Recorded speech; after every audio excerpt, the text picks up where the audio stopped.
Welcome back. You're watching the India Today Group Mood of the Nation opinion poll. In the first part of our broadcast, we put out questions that answered Modi's report card. People's take on whether they believe the Prime Minister is doing a good job or not. And I want to, for a moment, focus on the Congress party and what people think of Rahul's abilities to revive the Congress. Let's take the first question. And this is about the contentious leader of the opposition question. Because the Speaker has ruled that Congress will not be given the post of leader of the opposition. That's not something that is finding favor with the respondents. 48% think the Congress should be given the post of the leader of the opposition, especially given the number of important positions, the selection of which the leader of the opposition now needs to be involved in. That, I think, is something which the BJP government is either not listening to or pretending not to listen to. Even on this broadcast, GVL Narasimha Rao at this time is looking the other way, not paying attention, GVL, to this important message that's coming from the respondents. Let's take the next question. Can the Congress do better without the Gandhi family? Very important to note that 53% of the respondents think that the Congress cannot do better without the Gandhis. That is important, that not just do Congress leaders think they can't do better without the Gandhis, even voters think that the Congress will not do better without the Gandhis. How do people rate Sonia Gandhi's performance as Congress president? 35% think she's been good, 5% think she's excellent, 32% think she's average, 21% think she's very poor. The interesting thing is that the maximum number of people actually believe that Sonia Gandhi has done a good job. They're not angry with Sonia Gandhi. They don't think she's flopped. They think she's done just fine. However, when it comes to her son, the answers change. But before that, this question, which television stations and people out on the streets love to debate: can Priyanka replace Rahul? Or should Priyanka replace Rahul? Look over here very carefully. Almost 2/3 of the respondents think that Priyanka Gandhi should not replace Rahul. Only 28% want her to come in place of Rahul, which means that despite whatever else you might think or anybody else on this panel might think, 60% don't want Priyanka to come in Rahul's place. Rahul, can I interrupt you? Yes. Maybe a lot of these are Modi's voters who may worry that Priyanka's arrival will work adversely for them. No, we have seen Priyanka in this election battle. She was the most visible campaigner in the last 4 phases of elections, and we know what happened. Then the majority should say make her. But let's come to the next question. Don't Will expect the Congress revive in the next 5 years? Can the Congress revive in the next 5 years? Here are the answers to that question. 58% think, Manish Tiwari, please pay attention. 50% think the Congress cannot revive in the next 5 years. Only 38% think it can. What do people think of Rahul Gandhi's leadership? What is Rahul's report card? Here's the question. Can Rahul's style of leadership, it's a very smartly framed question, can Rahul's style of leadership bring long-term gains to the Congress party? 60% are telling you, Rahul Gandhi, that your style of leadership will not help the Congress. Only 26% think Rahul is the man for the long haul. I want to go across first to Manish Tiwari. Rahul Gandhi is a big problem. He's almost like the elephant in the room which the Congress refuses to acknowledge. 60%, almost 2/3 of the respondents believe his style of leadership, Manish, is not what is going to help the Congress in the future. Well, Rahul, I will look at the numbers cohesively. And if I look at the numbers cohesively, they give me both comfort and solace, for the simple reason that insofar as the people are concerned, 38% believe that the Congress can revive, and so therefore 2 months after a government comes into existence, if 38% of your respondents do believe that the Congress is going to spring back in the next 5 years, that is an excellent springboard to begin working upon.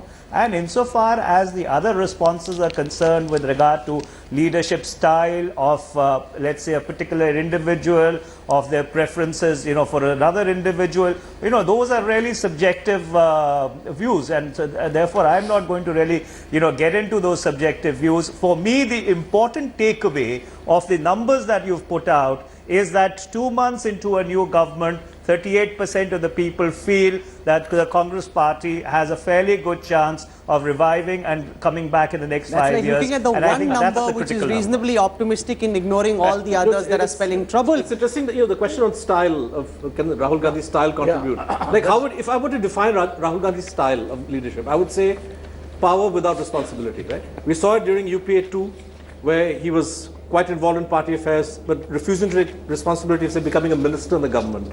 Similarly here, Rahul Gandhi, the entire debate on LOP, should Congress have LOP or not, there was never any question about the fact that would Rahul Gandhi be the one who's going to lead from the front the Congress's attack on the Modi government. I want to introduce at this time Professor Yogendra Yadav, India's foremost cephalogist, also now a member of the Aam Aadmi Party. Because I'm a little confused about these numbers, sir. The three questions that to my mind need to be taken together. Can the Congress do without the Gandhis? 53% say no. Can Priyanka replace Rahul? 60% say no. Can Rahul revive the Congress? 50% say no. Does Rahul's leadership style work? 60% say no. What is it that the people are telling Manish Tiwari and the Congress party? I'm very confused. Please explain this to us, sir. First of all, we need to remember that this is a poll held just in the shadow of a general election. All over the world, when opinion polls are held immediately after a general election, especially in India, they simply tend to exaggerate whatever result you got in the election polls. In the elections, BJP has had a very decisive victory, and the opinion poll within the next 2-3 months is likely to show the victor in a very bright light and the loser in a very, very poor light. Now, it doesn't take much intelligence or much imagination to see that there is not much enthusiasm for Congress at the moment, for Congress's leadership, especially for Rahul Gandhi. You are right to say that put together the three questions do not add to a very consistent whole. Gandhi family is inevitable, but there isn't much there in the Gandhi family. But come to think of it, Rahul, isn't that the truth? Congress cannot survive without Gandhi family, and that is not because of Gandhi family's virtues. That is because Congress party needs an outsider, a rank outsider who would hold the party together. No insider can climb from bottom to the top.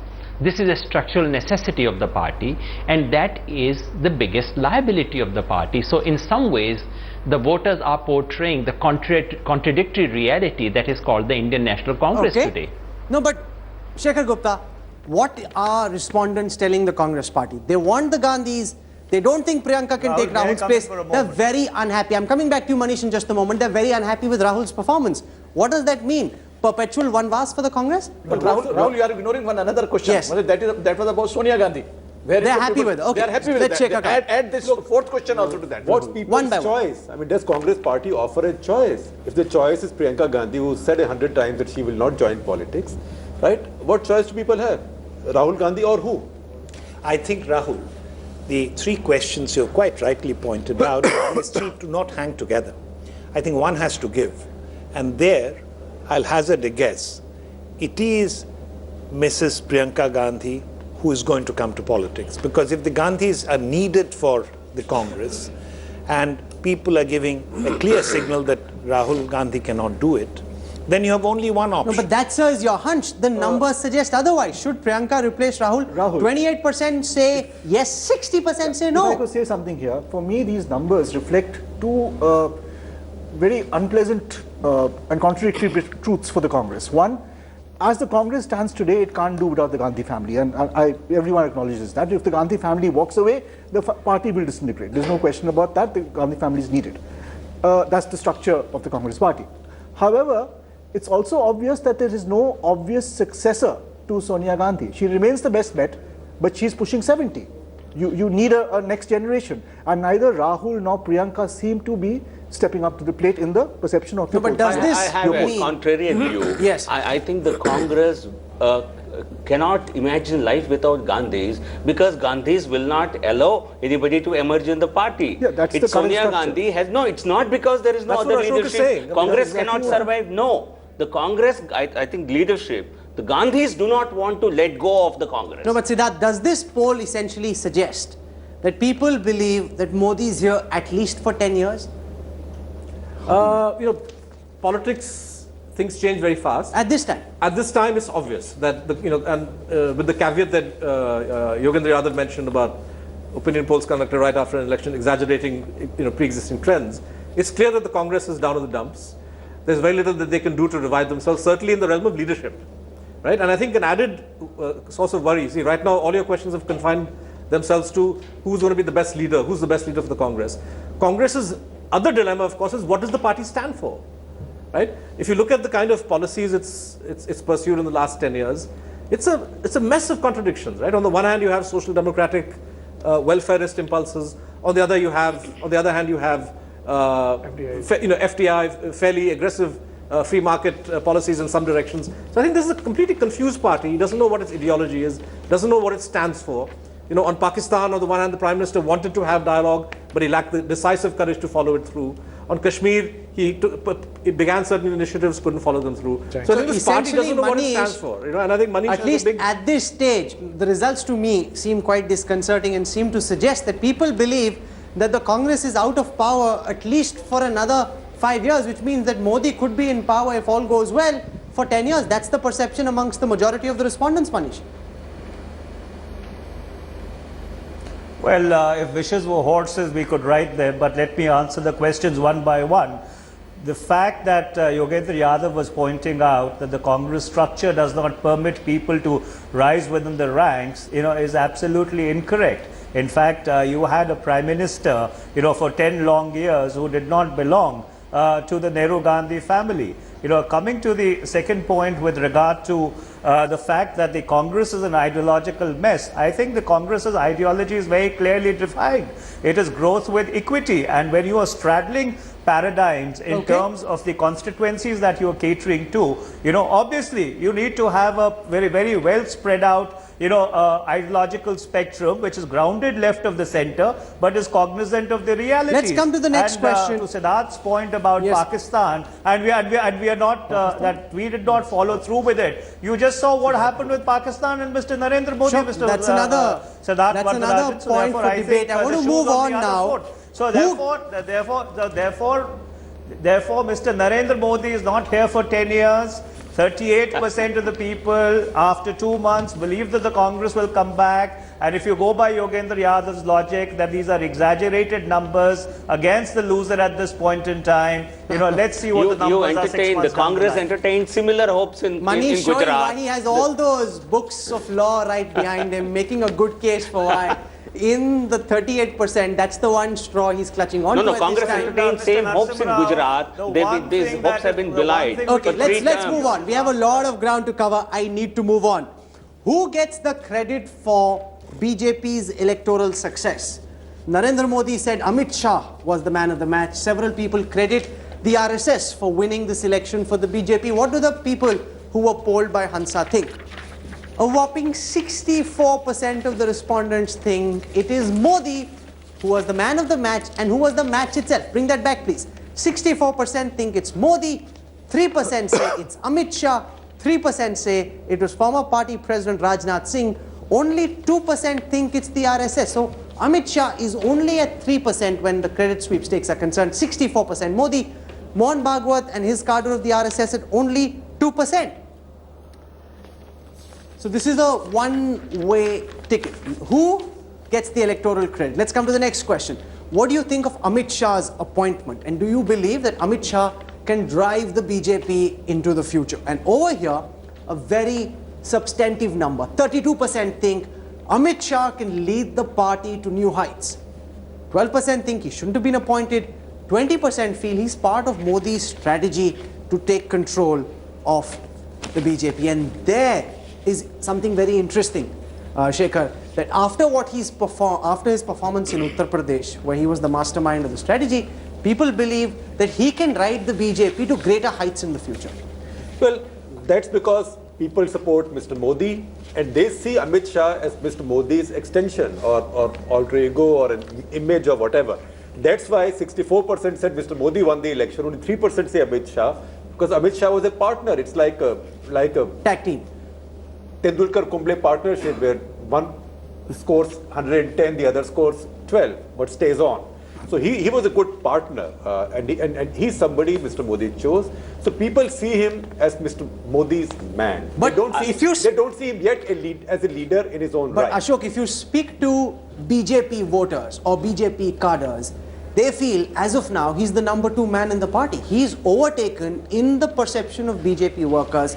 Rajnath Singh, Arun Jaitley, Sushma Swaraj, they believe he now comes immediately after Modi. Look, he's the party president. Even before he became party president. No, there was a difference before UP and after UP.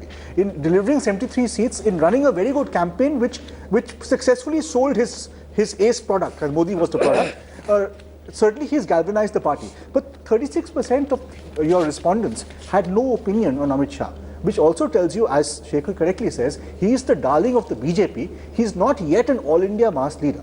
That is still a work in progress. Let's realize that. Rahul, I think isn't it Mr. Modi who declared Mr. Amit Shah as the man of the match? Absolutely. And what Mr. Amit Shah reminds me is what Pramod Dasgupta did for Jyoti Basu in Bengal, what Atul Ghosh used to do for Prafullo Sen. You always find successful chief ministers or prime ministers always have a man who is slightly low-key, but excellent organizational person. And I think that's the perception that I get about Mr. Amit Shah, that he's always low profile. And we have seen him in action in Benares. I mean, tremendous organizational ability and persistent effort. No, but there's an important aspect in one of the questions, and I want to put that to Yogendra Yadav. You, in the opposition, Professor Yadav, might be very unhappy with the fact that someone like Amit Shah has been made BJP president, but if you look at the number of people who say he shouldn't have been appointed, that's at a very low 12%. While a lot of people might have a problem with Amit Shah's appointment, the majority of the respondents don't see anything wrong with Amit Shah being made BJP president despite all the charges against him. Allow me to point out that actually the question is not structured properly because the 3 answers are not 3 alternative answers. I can believe in more than one of them very easily. The first is positive, the second is negative, the third says he is Mr. Modi's strategic man. Now why can't I believe the 2? If you had actually posed the question more sharply to ask them whether someone with the kind of record Mr. Amit Shah has should have been appointed BJP president or not, you would have got the right answers. Or if you had said, is he a liability for Mr. Modi or is he a strength for Mr. Modi, you would have got a different kind of answer. But the other general point is that there are lots of things in politics which do not quite get reflected in public opinion. Whether RSS played a role or not, what was the role played by Mr. Amit Shah, etc. These are things which don't get reflected in public opinion because most people simply don't know, or as one of the panelists pointed out, they simply take on trust whoever they, today the recognized face is Mr. Modi. If Mr. Modi says he's my man, he's succeeded, people say he must be very good. So on these things you don't really learn very much from public opinion because these things are hidden. The significance of these things doesn't get reflected in public opinion.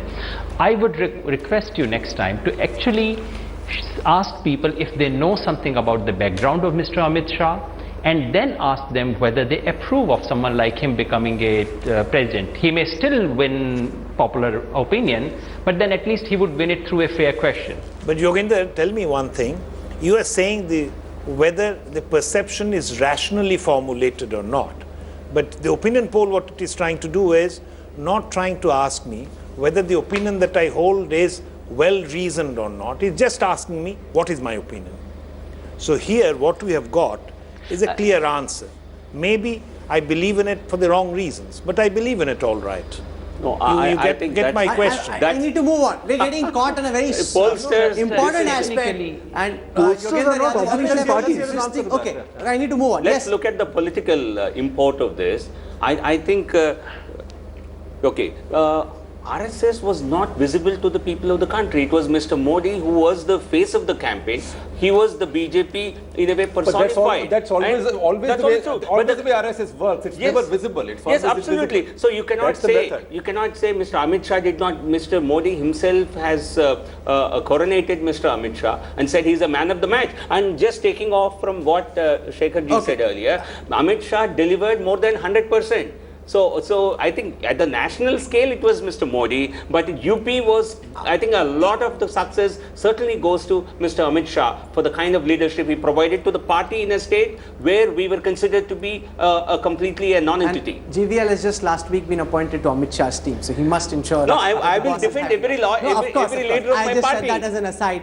I want to put out in part two the last question that we're asking, and this is the overall Modi Sarkar report card. How do people think in the first 100 days of the Modi government, the government's performance has been? This is the big picture, overall report card for Prime Minister Modi and his government. 68%, that's more than 2/3, think Modi is doing a good job.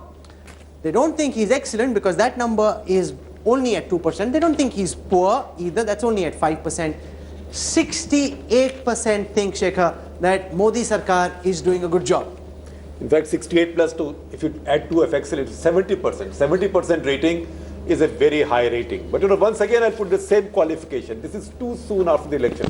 This is like voters saying, oh, we made the right choice. Right? Not enough has happened as yet. Only one parliament session has happened. The budgets come in, which usually is okay. It's the first budget of a government. So we haven't seen much of this government. We've seen a speech from the Prime Minister, although the poll was conducted, I presume, before that 14th and 15th. before that speech. So right now, this is not just a honeymoon phase. It's a phase like a torrid affair. No, but see, right? the critics It will have last for been some carping time. that the Modi government isn't doing enough. They aren't moving fast enough. Big ticket announcements haven't taken place. People seem to think he's doing just fine. His government's doing just fine. As Shekhar is saying, this is a validation of either a prior belief or a sense that, okay, now that he's become Prime Minister, he's doing good, right? But in terms of concrete actions, I mean, there's been plenty of grandiose declarations, like a 10-point program, list of do's and don'ts, exhortations of one kind or the other, declarations of intent, and that's what people are responding to, right? So when Mr. Modi says that, I will ensure that by 2020 everybody will have a house, people say, yeah, this is very good, right? So I wonder what the metric is on which they're judging him, and I suspect that as the months proceed and we see more of what the government actually does, those numbers are bound to change and probably change. The performance can only be tested after some time's been given to the government. Right now, in fact, a lot of people are very relieved that UPA is gone, because I think this country was sick and tired of having a government. Manish, do you think but I that's think part of the BJP surge, that's part of Modi's approval ratings, that people are happy that the Congress is no longer around, and that's why 70% think Modi Sarkar is doing well. And they see a breath of fresh air. They see this government functioning very different Manish. from how UPA functioned. But having said that, Rahul, I'm surprised that only 2% say Rahul, excellent. That's important. Manish, Rahul, two quick points. Can I come in on here? First of all, coming back to your earlier question about, may I just complete? Yes, sir. I just want to make 2 quick points. The first one, with regard to your earlier question about Amit Shah, what it represents also is the emasculation of the cabinet system. So therefore, if people find Amit Shah as number 2, it's a logical corollary of the emasculation of the cabinet system. Which What does it say about your party and the government that you number did for 10 years? Number two. It's so ironical that the Congress makes this point. Let him Please speak, have let the him complete patience to his listen. Please have the patience to listen at least. I didn't interrupt you, when you were pontificating. Have the patience to listen. And number 2, about the 70% approval rating. You see, I think what Siddharth is saying is absolutely correct. People are still trying to justify to themselves that they voted correctly. Let's see as to what the figures are 6 months down Professor the line. Yadav, 20 seconds, concluding points in part 2. It's positive rating. The question is, what do you compare it with? It has come just immediately after election in a country where good is the normal answer. Even if you had asked this about Manmohan Singh just before the election, you would have got about 40% saying he's performed well. The crucial thing is, how would it compare with what was Manmohan Singh's rating at the beginning of 2009 election? I'm surprised that excellent is only 2%. If you had asked me before the program, I would have guessed something like 10 to 12% there. So there is positive rating, but it is not that kind of overwhelming, over the top kind of positive rating that I would have expected for a government within the first 2 months or 3 months of